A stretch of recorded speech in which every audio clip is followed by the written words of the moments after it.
Salam, salam damai sejahtera bagi kita semua. Kembali kita ketemu di channel Renungan Firman Tuhan.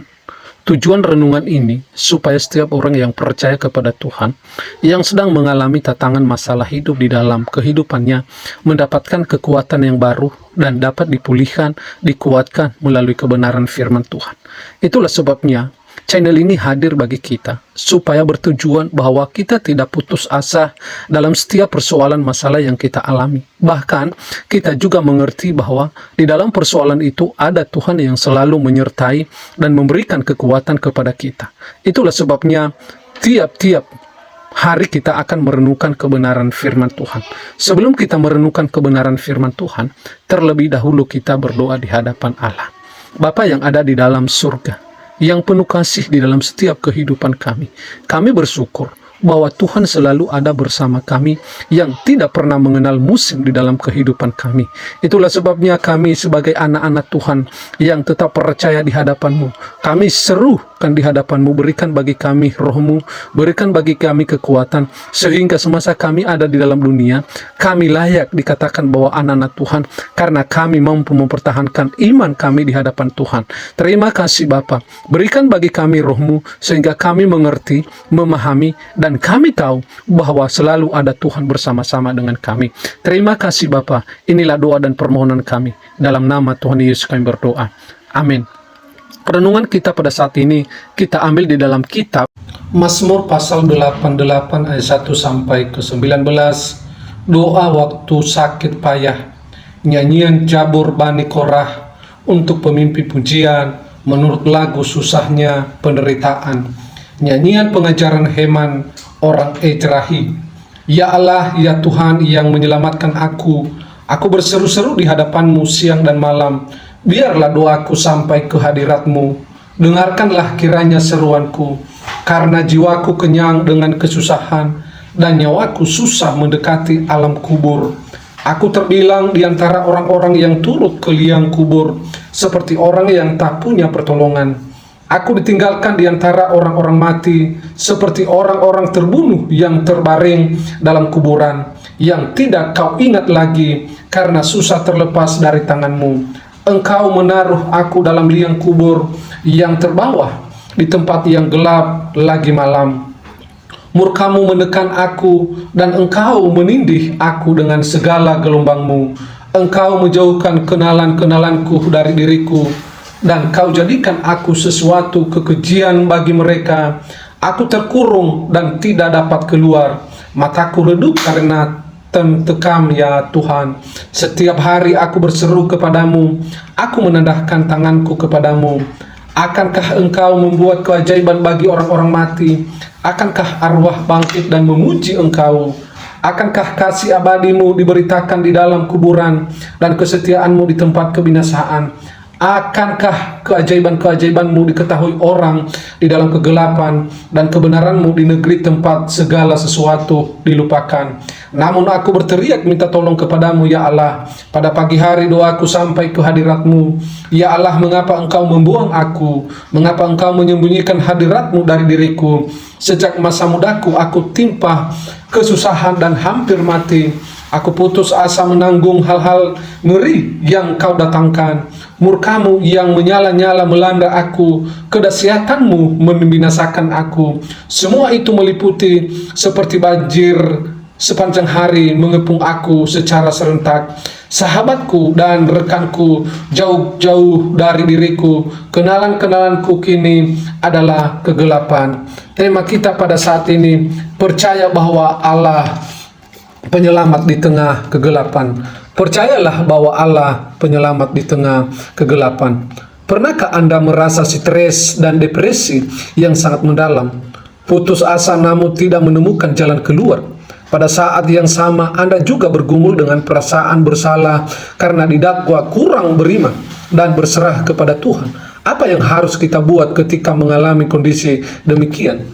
Mazmur 88 adalah salah satu mazmur yang sangat unik karena memberi nuansa luka dan keputusasaan yang sangat mendalam. Mazmur ini berakhir dalam kegelapan, ayat 19, tanpa pernyataan keyakinan yang jelas akan pertolongan Tuhan. Berdasarkan keluh-keluh yang dicurahkan ayat 3 sampai 9, setidaknya kita bisa merasakan penderitaan yang sangat hebat, baik secara fisik, emosi, jiwa, sosial maupun spiritual sang pemazmur.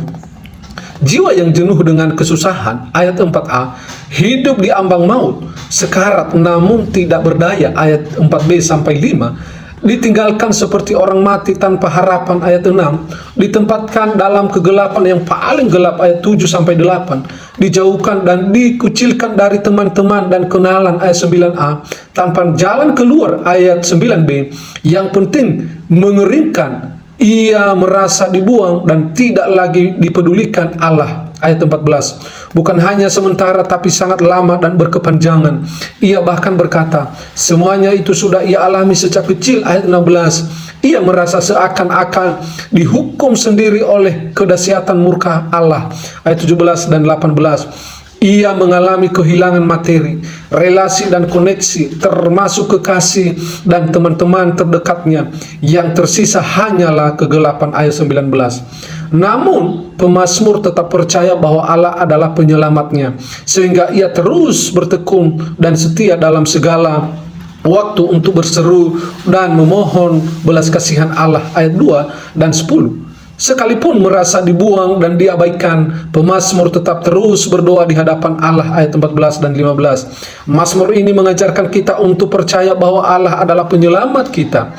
Tidak peduli segenap apa jiwa kita atau sedalam apa kesusahan dan penderitaan kita. Sekalipun tidak ada dasar untuk berharap, tidak ada pertolongan dan jalan keluar, atau bahkan merasa diabaikan Tuhan, jangan pernah menyerah dan berhenti berharap kepada Allah. Teruslah bertekun di dalam iman dan setia untuk berseru dan berdoa kepada Allah. Bapak, Ibu, dan Saudara yang dikasihi oleh Tuhan Yesus Kristus, kalau kita merenungkan bagian ini dan kalau kita melihat bagaimana perasaan yang diungkapkan oleh pemazmur bagian ini, maka begitu dalamnya penderitaan dan begitu hebatnya kesunyian yang dialami di dalam dirinya. Tetapi bagian ini mengajarkan bagi kita, sekalipun kejadian ini adalah perasaan yang dialami oleh pemazmur pada waktu itu, dan saat ini juga menjadi pelajaran bagi kita bahwa penderitaan-penderitaan yang seperti itu terlebih dahulu sudah ada yang mengalaminya, yaitu pemazmur. Dan pemazmur ketika ia sudah melewati persoalan dan masalah itu, sekarang ia bersaksi kepada kita dan menguatkan kita. Jadi Bapak, Ibu, dan Saudara, ketika kita meneliti bagian ini, ayat pasal 88 ayat 1 sampai ke 19 ini, dia menceritakan bagaimana penderitaan yang begitu hebat yang dialami. Mungkin juga kita saat ini, para pemirsa atau pendengar yang sedang mendengarkan bagian ini, kita juga mengalami penderitaan yang sama. Mungkin juga kita mengalami penderitaan yang membuat kita tidak ada jalan keluar, dan pemazmur itu ia telah merasakan dan telah mengalami. Bapak, Ibu, dan Saudara yang dikasihi oleh Tuhan Yesus, apa yang dilakukan oleh pemazmur? Yang dilakukan oleh pemazmur, maka ia tetap berharap dan tetap berdoa kepada Tuhan. Jadi tidak ada jalan keluar selain daripada itu.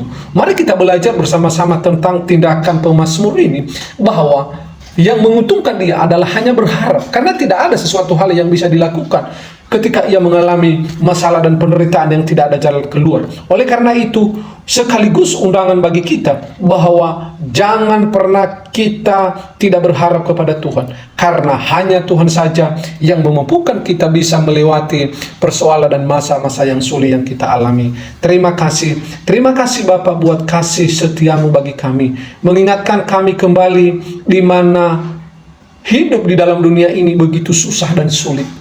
Tetapi Tuhan berjanji bagi kami bahwa Allah penyelamat di tengah-tengah kegelapan di dunia ini. Ajarkan kami menanti dan berharap sesuai dengan firman-Mu ini, Tuhan. Ajarkan kami mengerti dan memahami, bahkan terlebih lagi mengimani dan percaya bahwa Tuhan Yesus tidak pernah meninggalkan kami dalam keadaan dan kondisi yang kami alami saat ini.